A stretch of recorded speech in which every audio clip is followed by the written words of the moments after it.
am a very old man. How old, I do not know. It is possible I am 100, maybe more. I cannot tell, because I have never aged as other men do.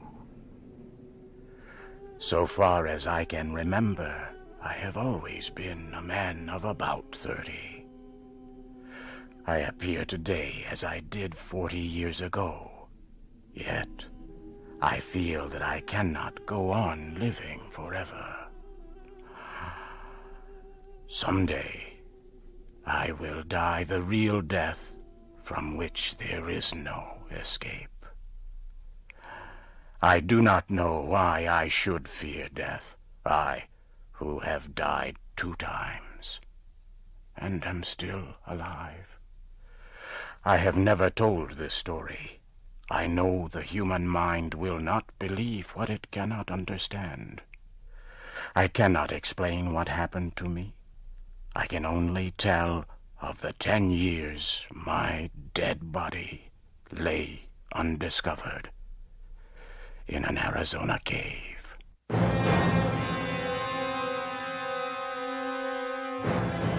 My name is John Carter. I am from the state of Virginia. At the close of the Civil War, I found myself without a home, without money, and without work. I decided the best plan was to search for gold in the great deserts of the American Southwest. I spent almost a year searching for gold with another former soldier, Captain James Powell, also of Virginia.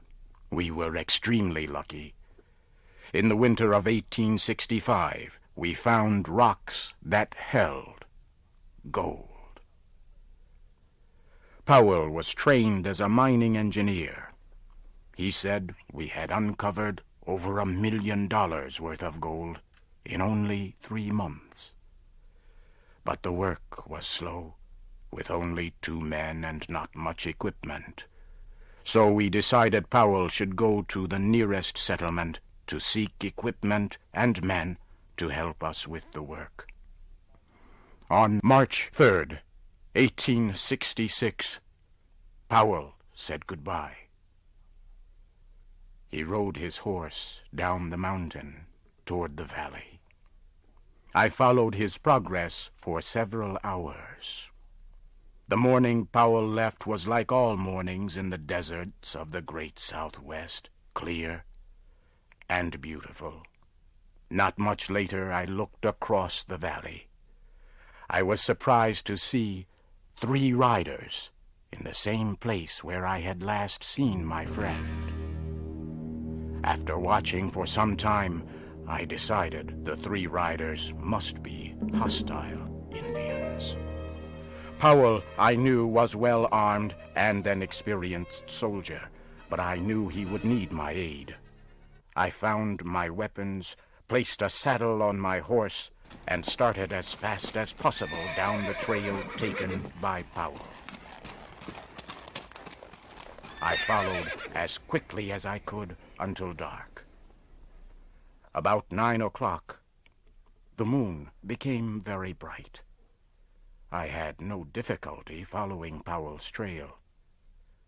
I soon found the trail left by the 3 riders following Powell. I knew they were Indians. I was sure they wanted to capture Powell. Suddenly I heard shots far ahead of me. I hurried ahead as fast as I could. Soon I came to a small camp. Several hundred Apache Indians were in the center of the camp. I could see Powell on the ground. I did not even think about what to do. I just acted. I pulled out my guns and began shooting. The Apaches were surprised and fled. I forced my horse into the camp and toward Powell. I reached down and pulled him up on the horse by his belt. I urged the horse to greater speed.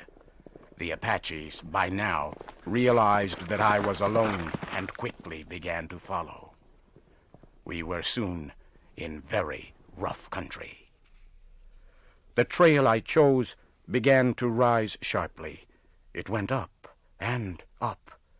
I followed the trail for several hundred meters more until I came to the mouth of a large cave.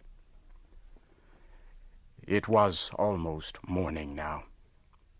I got off my horse and laid Powell on the ground. I tried to give him water, but it was no use. Powell was dead. I laid his body down and continued to the cave. I began to explore the cave. I was looking for a safe place to defend myself, or perhaps for a way out, but I became very sleepy. It was a pleasant feeling. My body became extremely heavy. I had trouble moving. Soon I had to lay down against the side of the cave. For some reason, I could not move my arms or legs. I lay facing the opening of the cave. I could see part of the trail that had led me here. And now I could see the Apaches.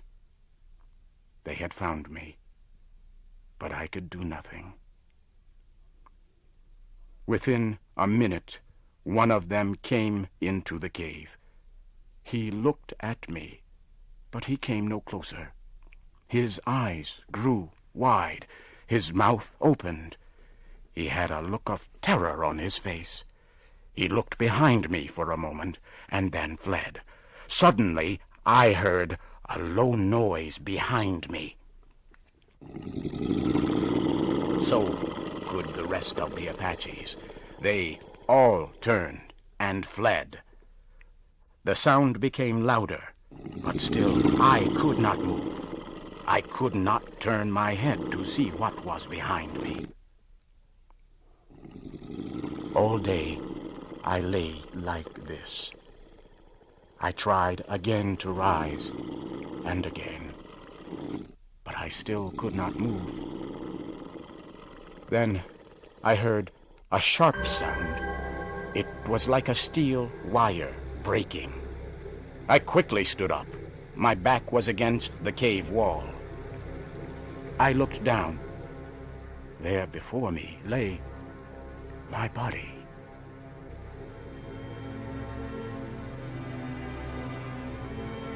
For a few moments, I stood looking at my body. I could not bring myself to touch it. I was very frightened. The sounds of the cave and the sight of my body forced me away. I slowly backed to the opening of the cave. I turned to look at the Arizona night. I could see 1,000 stars.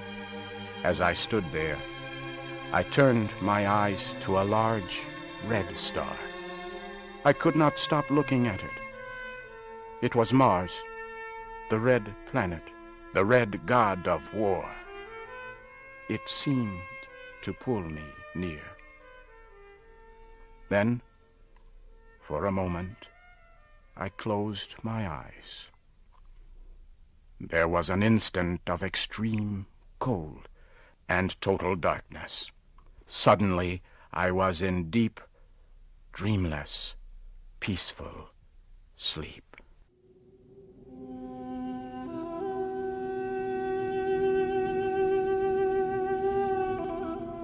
I opened my eyes upon a very strange land. I immediately knew then I was on Mars.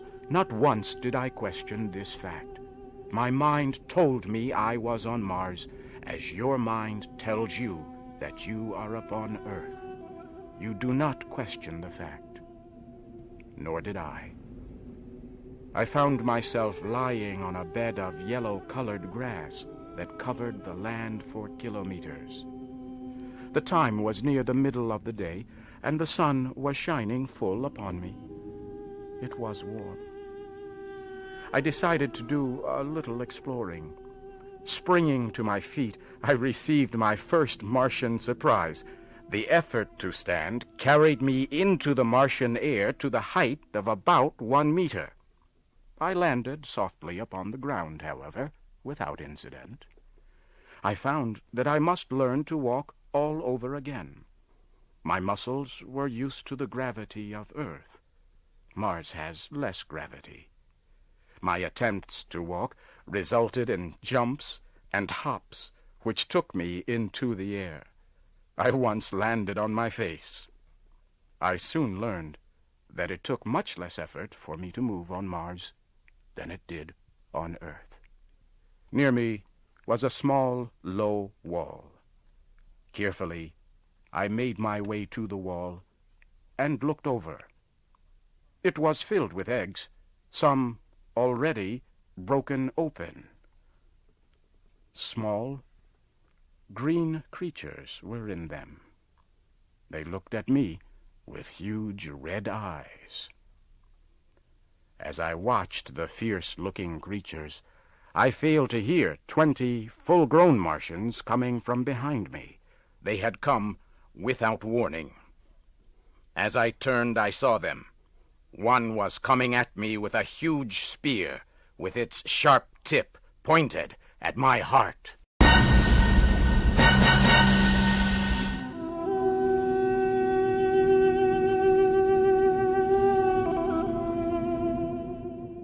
The creature with the spear was huge.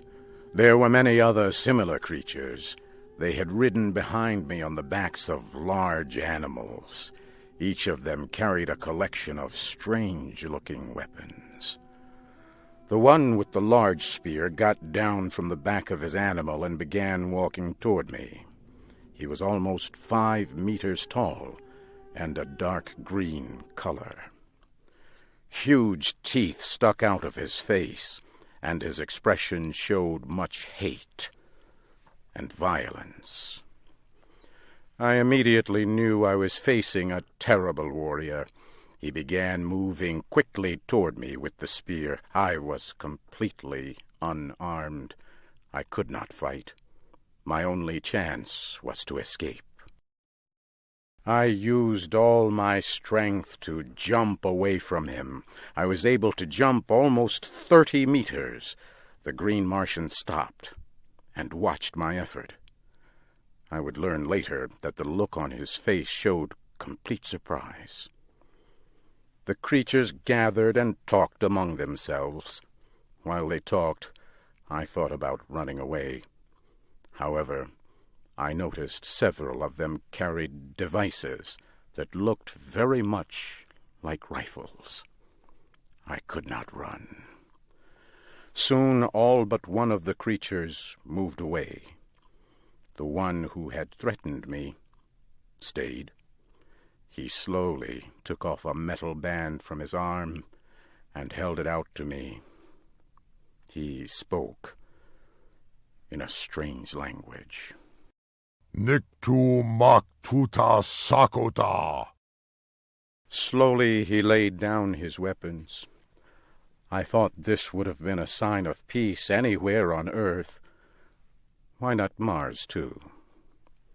I walked toward him, and in a normal voice announced my name, and said I had come in peace. I knew he did not understand, but like me, he took it to mean that I meant no harm. Slowly we came together. He gave me the large metal band that had been around his arm. He turned and made signs with his hands that I should follow him. Soon we arrived at the large animal he had been riding. He again made a sign with his hands that I should ride on the same animal behind him. The group turned and began riding across the land. We moved quickly toward mountains in the distance.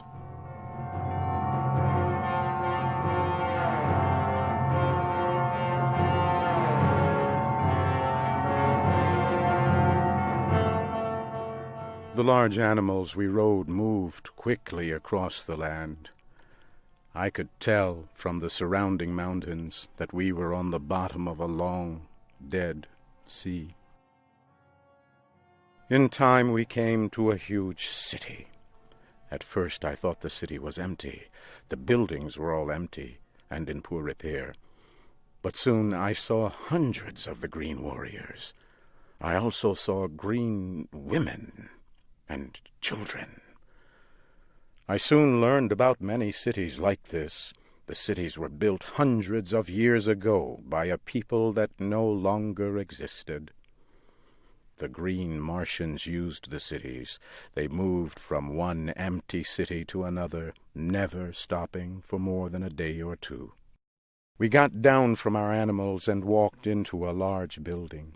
We entered a room that was filled with fierce green warriors.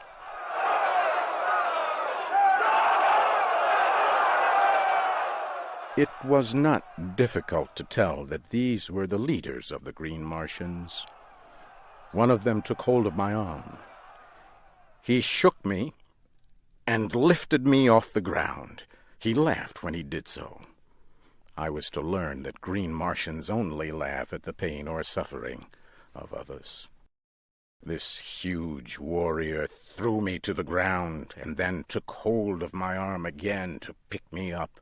I did the only thing I could do. I hit him with my closed fist as hard as I could.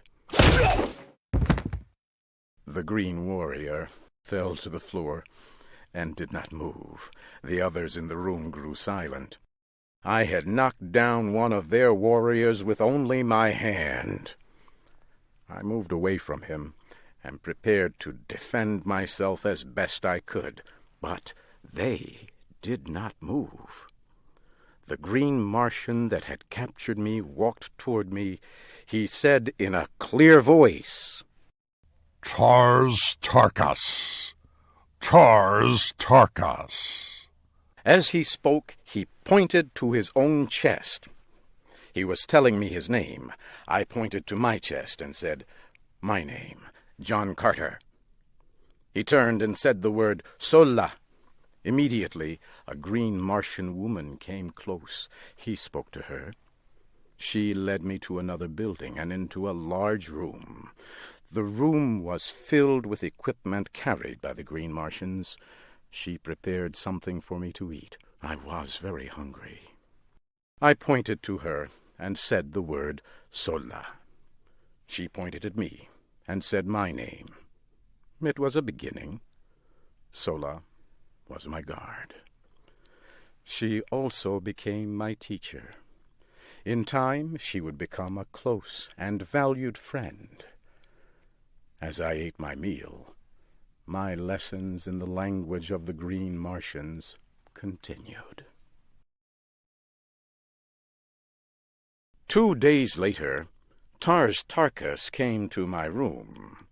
He carried the weapons and the metal armbands the green warriors wear.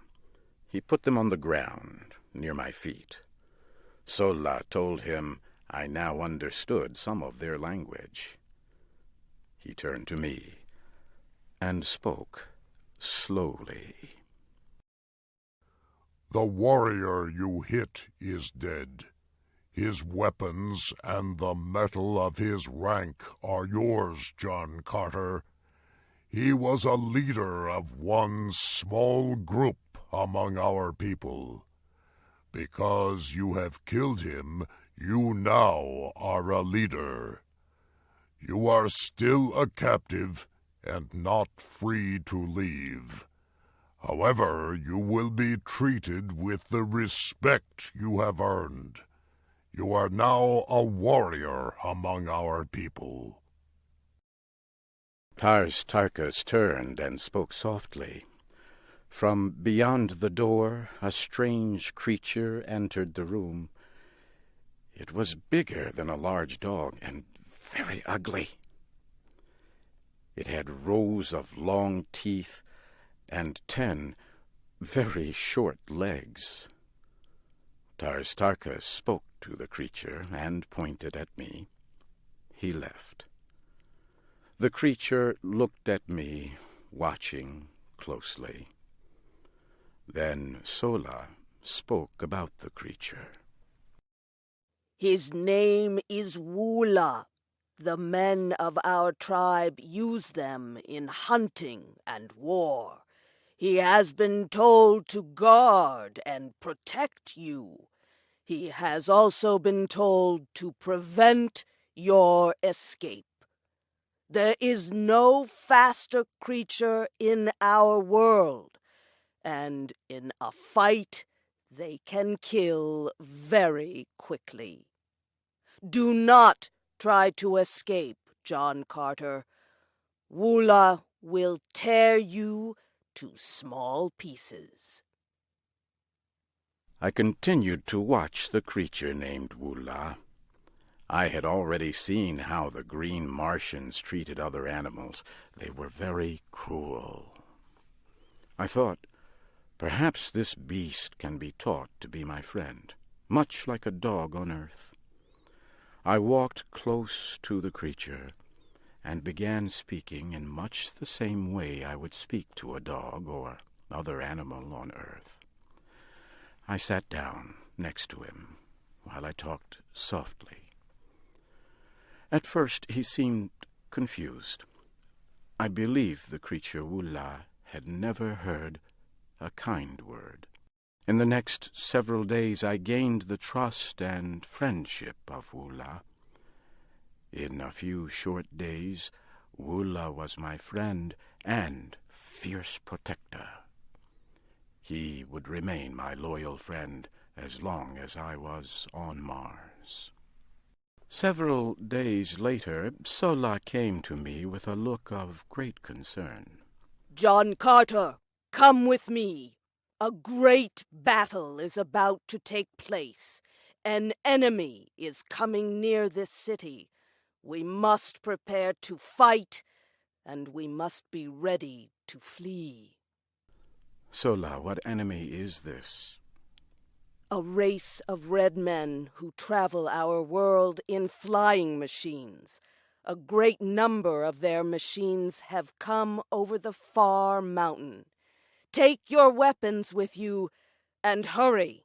I collected my sword and a spear. I hurried out of the building and joined a group of warriors moving toward the end of the city. Far in the distance, I could see the airships. They were firing large guns at the Green Warriors. I heard huge explosions. The Green Warriors were firing back with their deadly rifles. The air was filled with the sound of violent battle.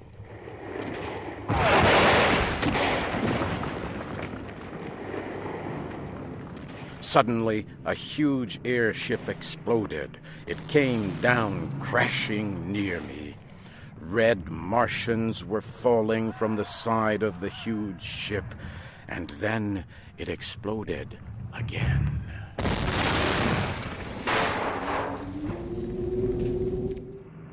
Another of the large airships exploded high. Members of the crew fell to the ground. The huge ship lost control and began turning again and again. Soon, it was close to the ground. The warriors climbed aboard the ship and began fighting the members of the crew who were still alive. Soon, the fighting stopped. The warriors began taking everything from the ship. At last, they brought a captive from deep within the ship. 2 of the warriors had their captive by each arm. I wanted to see what new and strange form of life this creature would be.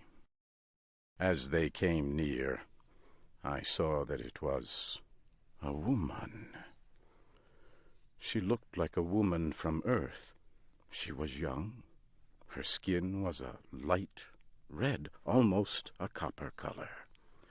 I saw at once that she was extremely beautiful. She had a fine face, with large dark eyes and long black hair. As her guards led her away, she saw me for a moment. She seemed very surprised. Her face looked hopeful, but when I made no attempt to speak to her, her face grew sad, and she looked very small and frightened. As I watched her disappear into a building, I realized that Sola was near me. John Carter, that woman will be saved for the great games that are held by our people. The games are long and cruel, and end in death for those captured in battle. Her death will be slow and painful. She will die for the enjoyment of all. Sola's face seemed sad when she said this. I could tell by the way she spoke that she did not like the games and did not want to see the young woman die. She was very different from the rest of her people. Sola, do you not like the games? No, John Carter. My mother died in the games. That is a secret you must not tell anyone. The wall where Tars Tarkas found you held eggs that produce our young. All the children belong to the tribe. A mother never knows which child is hers when they come out of the egg. My mother hid the egg that carried me. It was not placed within the walled area. She kept her secret until after I was born. But others discovered her secret, and she was condemned to die in the games. She hid me among other children before she was captured. If this secret were learned, I, too, would die in the games. Before she left me, my mother told me the name of my father. I alone keep that secret. It would mean death for him as well as me. My people are violent and cruel.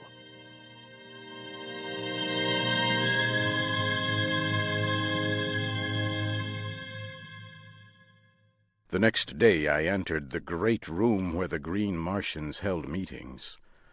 The Red Woman prisoner was there too. Soon, the leader of the Green Martians came into the room. His name was Lorquas Tomel. He began speaking to the prisoner. Who are you? And what is your name? I am the Princess Dejah Thoris, daughter of Mors Kajak, the ruler of Helium. Our airship was on a scientific flight. We were to study the air and atmosphere. Without our work, the air on our planet would grow thin and we would all die. Why would you attack us? As she talked, a warrior ran to her and hit her in the face, knocking her to the ground. He placed a foot on her small body and began laughing. I reached for the small sword I carried and rushed to attack the huge warrior. He was a strong opponent, but again, because of the low gravity on Mars, my strength was far greater than his. In a few short minutes, the Green Warrior was dead. I helped the young woman to her feet. Who are you? Why did you risk your life to help me? You look almost the same as my people, but you wear the weapons of a Green Warrior. Who or what are you? My name is John Carter. I am from the planet Earth. How I got here is a long story. I attacked that warrior because where I come from men do not attack women. I will offer you my protection as long as I can. However, I must tell you that I too am a captive. Come, John Carter, and bring the Red Woman with you. Let us leave this room quickly, before some warrior attempts to stop us. The three of us quickly returned to the building where I had spent the last several days. Sola then left to prepare food. Wula sat in the corner and looked at the both of us. The young woman was afraid of poor, ugly Wula. I told her not to fear him. Wula is not only my guard, he is my friend. I have treated him with kindness that he has never known. As each day passes, he trusts me more. I now think he would follow any command I give. Sola has told me that all captives are held until they can die in the great games held by the Green Martians. Our only chance to survive is to escape, but we must have Sola's help for our plan to succeed. Yes, if we stay with the Green Warriors, we will both die. If we are to escape, we will need several of the animals to ride. It will be our only chance. I have several of the animals. They were given to me when I became a warrior. Sola came back later with food for the two of us. Dejah Thoris and I asked for her help. The three of us talked long into the night. At last, Sola gave us her answer. Your best chance for escape will be in the next 2 days. We will leave this city tomorrow and begin a long trip to the home of our tribe. I will help you escape, but I must come with you. I will be killed if you escape. Sola, of course you must come with us. You are not cruel or violent, as many of your people are. Help us, and I can promise you a much better life.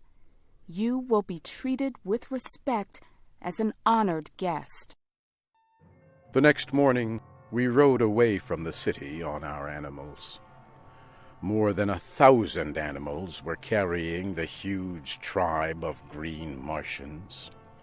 Also in the group were one American, one princess of the royal house of Helium, our guard Sola, and poor, ugly Wula. Late that night we left the camp. One animal carried me, another Sola and Princess Dejah Thoris. Wula followed close behind. We rode quickly through the Martian night. I looked into the sky and saw Earth across the great distance of space. Since I had met the Princess Dejah Thoris, I had not thought once of Earth or home. I knew then that I would never willingly leave her. The next morning I could see that we were being followed by several hundred of the Green Warriors. Our animals were very tired. I knew we must stop. I told Sola and the princess to take the stronger of the two animals and ride away. I will hold back the Green Warriors as long as I can. Wula, go with them and guard them with your life. We can't leave you alone. It would be certain death if you are captured again. You must come with us. Sola took the princess by the arm and lifted her on top of the animal she had chosen. Quickly she began riding away. For a moment, Wula looked at me, then turned and ran after them. I took out my rifle from its case. I began firing to slow the green warriors.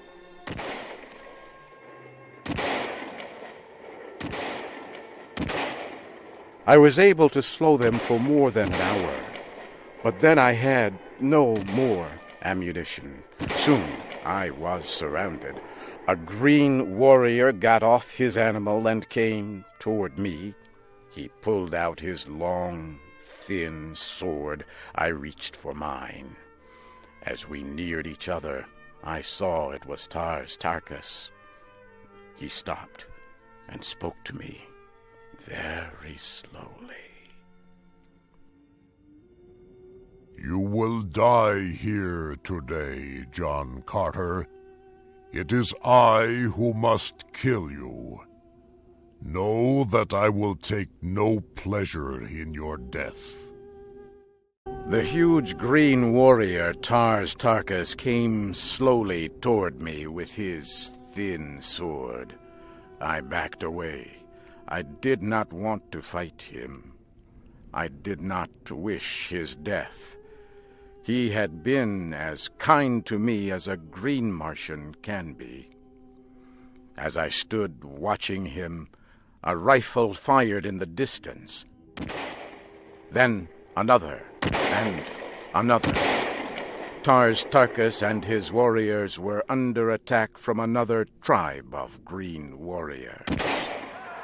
Within seconds, a terrible battle raged.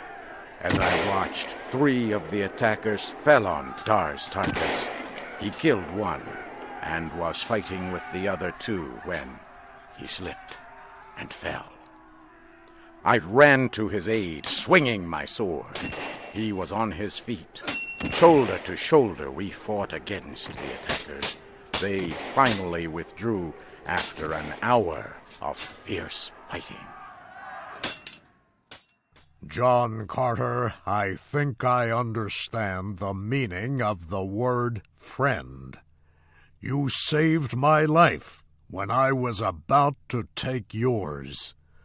From this day, you are no longer a captive among our people, but a leader and great warrior among us. There was a smile on his face. Once again, he took off a metal band from his arm and gave it to me. I have a question for you, John Carter. I understand why you took the Red Woman with you. But why did Sola leave her people and go with you? She did not want to see me or the princess harmed. She does not like the great games held by your people where captives are led to die. She knows if she is caught, she too will die in the games. She told me she hates the games because her mother died there. What? How could she know her mother? She told me her mother was killed in the games because she had hidden the egg that produced her. Her mother hid Sola among other children before she was captured. Sola said she was a kind woman, not like others of your tribe. Tarkus grew angry as I was speaking, but I could see past his anger. I could see pain in his eyes. I immediately knew Sola's great secret. I have a question for you, Tarkus. Did you know Sola's mother? Yes, and if I could have, I would have prevented her death. I know this story to be true. I have always known the woman who died in those games had a child. I never knew the child. I do now. Sola is also my child.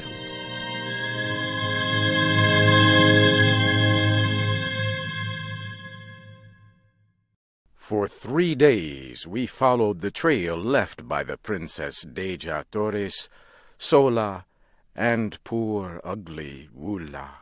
At last we could see them in the distance. Their animal could no longer be ridden. They were talking. When we came near, Wula turned to fight us. I slowly walked to him with my hand out. Sola was standing nearby. She was armed and prepared to fight. The princess was lying next to her feet. Sola, what is wrong with the princess? She has been crying much these past few days, John Carter. We believed you died so we could escape. The thought of your death was very heavy on this woman, my friend Dejah Thoris. Come and tell her you are among the living. Perhaps that will stop her crying. I walked to where the Princess Dejah Thoris was lying on the ground. She looked at me with eyes that were red from crying. Princess, you are no longer in danger. Tarkas has come with me as a friend. He and his warriors will help to see you safely home. And Sola, I would have you greet your father, Tarkas, a great leader among your people. Your secret no longer means death to anyone.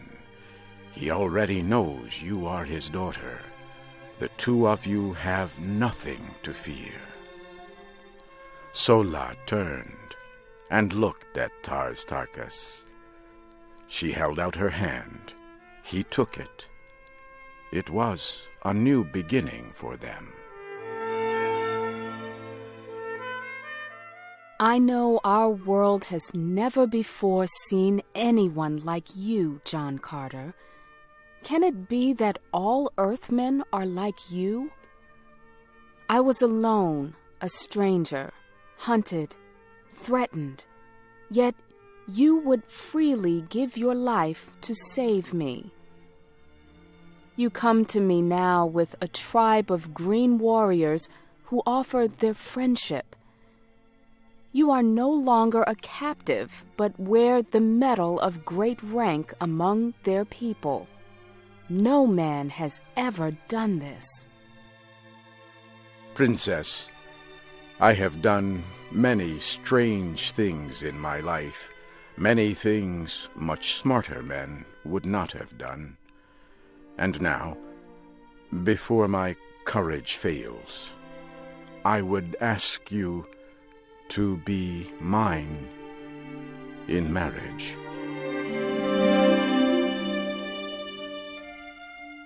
She smiled at me for a moment, and then her dark eyes flashed in the evening light.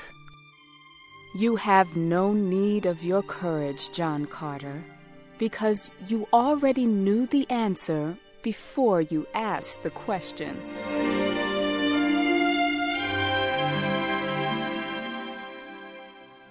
Several days later, we reached the city of Helium. At first, the red men of Helium thought we were an attacking army, but they soon saw their princess. We were greeted with great joy. Tarkas and his green warriors caused the greatest excitement. This huge group of green warriors entered the city as friends and allies. I soon met Tardos Mors, the grandfather of Dejah Thoris. He tried several times to thank me for saving the life of the princess, but tears filled his eyes, and he could not speak.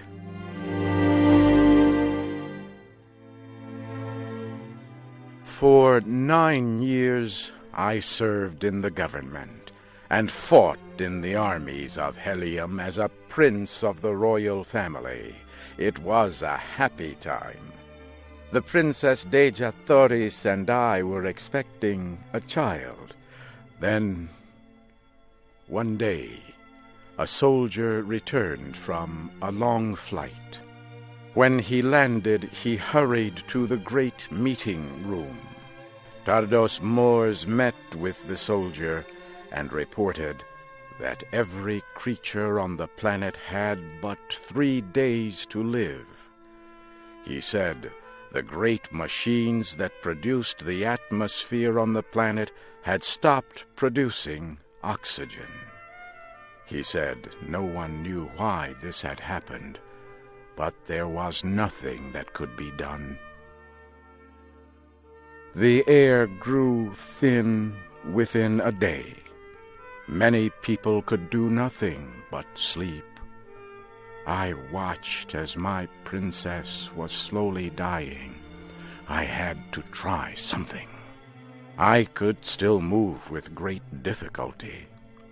I went to our airport and chose a fast aircraft.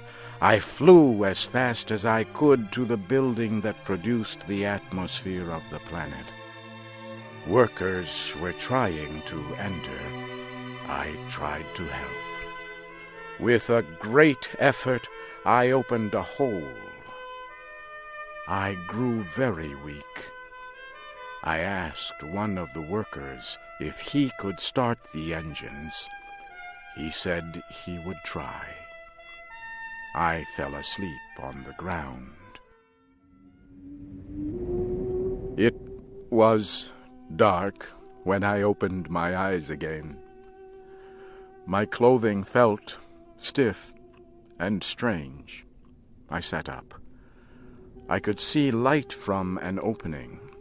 I walked outside. The land looked strange to me.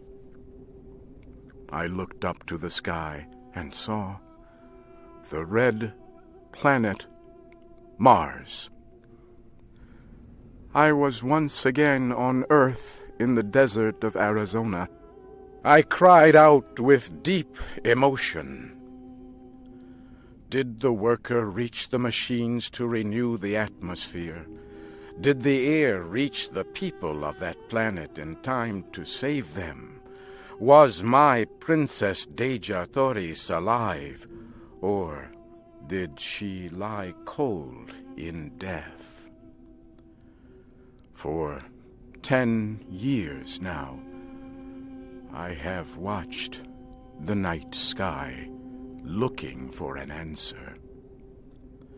I believe she and our child are waiting there for me. Something tells me that I shall soon know.